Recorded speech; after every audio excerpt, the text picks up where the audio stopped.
में भ्रष्टाचार की विदाई के लिए यूपीए की सरकार के समय भी एक अध्यादेश लाया गया था, जिसकी कॉपी राहुल गांधी ने, आपको याद हो कि सरेआम फाड़ दी थी और नैतिकता का हवाला दिया गया था।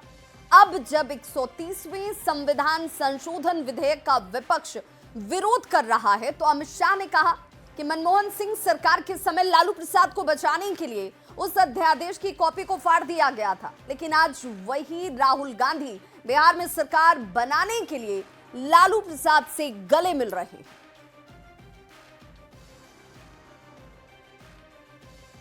एक बात का सवाल जवाब दीजिए, नॉन बीजेपी बीजेपी छोड़ दीजिए, दोनों के लिए समान कानून है, परंतु किसी ने भी जेल से सरकार चलानी चाहिए क्या?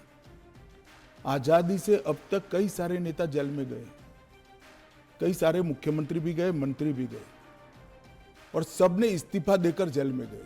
अभी अभी एक ट्रेंड शुरू हुआ कि जेल में जाने के बाद भी इस्तीफा नहीं देना। ढेर सारे ऐसे लोग हैं जिन्होंने इस्तीफा दिया। तमिलनाडु के कुछ मंत्रियों ने नहीं दिया, दिल्ली के मंत्री और मुख्यमंत्री ने नहीं दिया, और सरकार के सचिव, डीजीपी, मुख्य सचिव इनके पास आदेश लेने के लिए जेल में जाएंगे। ये क्या हमारे लोकतंत्र को दुनिया में सम्मान दिलाएगा क्या? ये मुद्दे पर चिंता, चर्चा होनी चाहिए, नहीं होनी चाहिए।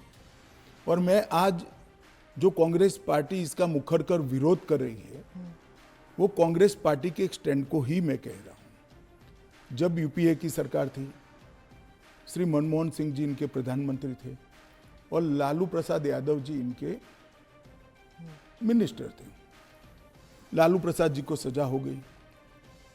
मनमोहन सरकार एक ऑर्डिनेंस लेकर आई कि 2 साल की सजा हो तो भी अपील का स्टेज बाकी है तो उनकी सदस्यता नहीं जाती है। यही मॉरल ग्राउंड था जो आप कोट कर रही हैं। तो एक ऑर्डिनेंस लेकर आए कि हम इसको बदल दे रहे हैं। ऑर्डिनेंस से बदलने का कैबिनेट ने प्रस्ताव भी किया। यही श्री राहुल गांधी इसको कंप्लीट नॉनसेंस कहकर सार्वजनिक रूप से प्रेस कॉन्फ्रेंस में फाड़े थे ऑर्डिनेंस को। और देश की कैबिनेट ने और देश के प्रधानमंत्री ने जो फैसला लिया था, उनकी पार्टी के ही प्रधानमंत्री ने जो फैसला लिया था, उसका मॉरल ग्राउंड पर उन्होंने मखौल उड़ाया था। और मनमोहन सिंह एक सॉरी फिगर बनकर रह गए थे पूरी विश्व के सामने। आज वही राहुल गांधी बिहार में सरकार बनाने के लिए सजा हो गई, वो लालू प्रसाद जी को गले मिल रहे हैं। ये ड्यूअल स्टैंडर्ड नहीं है क्या? ये शोभा देता है क्या? तो केंद्रीय गृह मंत्री अमित शाह ने राहुल गांधी पर सीधा आरोप लगाया है और बिहार में सरकार बनाने के लिए लालू प्रसाद से गले वो मिल रहे हैं। इस पर बिहार में जुबानी जंग इस वक्त तेज हो चुकी है। तो राहुल गांधी जी आपने संसद में प्रतीक के रूप में अध्यादेश फाड़ा था, आज भ्रष्टाचारी के सामने दंडवत हो गए हैं।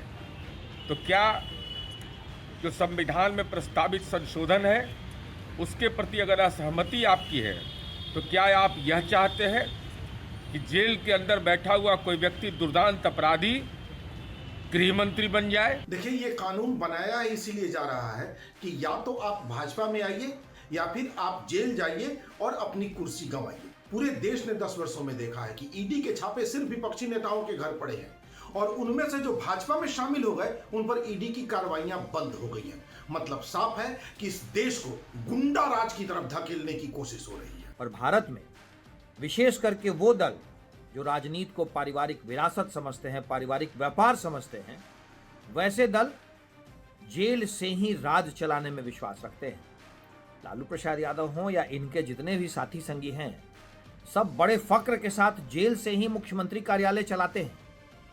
ऐसे लोगों के लिए तो झटका है। 130वां संशोधन विधेयक जो लाया गया है, ये कहीं न कहीं विपक्षी दलों के नेताओं, विपक्षी दलों के मुख्यमंत्री, विपक्षी दलों के मंत्री को साधने का माध्यम बनेगा। और जिस तरह का ट्रैक रिकॉर्ड केंद्र सरकार का रहा है, भारतीय जनता पार्टी का रहा है, ये सभी लोगों ने देखा है। इसलिए भारतीय जनता पार्टी इस मामले में राजनीति न करे। लालू परिवार के बड़े बेटे तेज प्रताप यादव को लेकर पार्टी और परिवार में इन दिनों बहुत कुछ अच्छा नहीं चल रहा। तेज प्रताप यादव पार्टी और परिवार से बाहर कर दिए गए हैं, तो आरजेडी का नेतृत्व कर रहे तेजस्वी यादव वोटर अधिकार यात्रा पर निकले हुए हैं। इस बीच तेजस्वी के मामा साधु यादव ने न्यूज 18 से बातचीत में लालू परिवार में विवाद को लेकर एक बड़ा दावा कर दिया। साधु यादव ने कहा कि कुछ लोग अपने निजी लाभ के लिए तेजस्वी और तेज प्रताप के बीच झगड़ा लगाए हुए हैं। उन्होंने कहा कि जब तक तेजस्वी और तेज प्रताप एकजुट नहीं होंगे तब तक तेजस्वी मुख्यमंत्री बनने के अपने लक्ष्य में कामयाब नहीं होंगे। लंबे समय के बाद एक बार फिर साधु यादव ने लालू परिवार के समर्थन में अपनी बात को कहा है। पूर्व सांसद साधु यादव हमारे साथ मौजूद हैं। साधु जी, तेजस्वी और तेज प्रताप के बीच जो द्वंद्व चल रहा है, क्या लगता है इससे परिवार को नुकसान है, पार्टी को नुकसान है? क्योंकि आप मामा हैं, दोनों को बचपन से आपने खिलाया है, बड़ा होते देखा है, दोनों के व्यवहार से आप वाकिफ हैं। किसके तरफ से आप मानते हैं कि चूक हो रही है और किसे बड़ा दिल दिखाना चाहिए? नहीं, ये बात तो सही है कि आपसी फूट से तो नुकसान होता ही है, ये तो साधारण से आदमी बता देगा। लेकिन इसको एकजुटता करने का कोशिश करना चाहिए लोगों को। कोशिश कौन करेगा? कोशिश परिवार के लोग ही कर सकते हैं या पार्टी के लोग कर सकते हैं, जिससे नुकसान नहीं हो। तो ये काम जो लोग हैं जो वहाँ रह रहे हैं उनको करना चाहिए। साधु यादव कहते हैं कि हमने सामाजिक जो है न्याय की लड़ाई लड़ी, लेकिन परिवार के बीच जो लड़ाई छिड़ी है उसमें वो क्यों नहीं हस्तक्षेप करते हैं? क्या लगता है? तो वही बात हम बोल रहे हैं ना, उसी चीज़ को तो हम बोल रहे हैं कि खुद होशियार और समझदार लोग हैं, इसमें दूसरे को पहल की कोई ज़रूरत नहीं है, लेकिन उन लोग को खुद करना चाहिए। आप भी मामा हैं, आप भी पहल कर सकते हैं। ठीक है, तो हम मामा हैं तो हमसे भाई करीब 16 साल हो गया ना, 15-16 साल से तो हम बातचीत हमसे बंद है। लेकिन नहीं लगता कि जो फसल आपका हुआ था, जो जिस तरह से आपको पार्टी से बाहर किया गया, वही परिस्थिति जो है वो तेज प्रताप यादव के साथ बनी हुई है?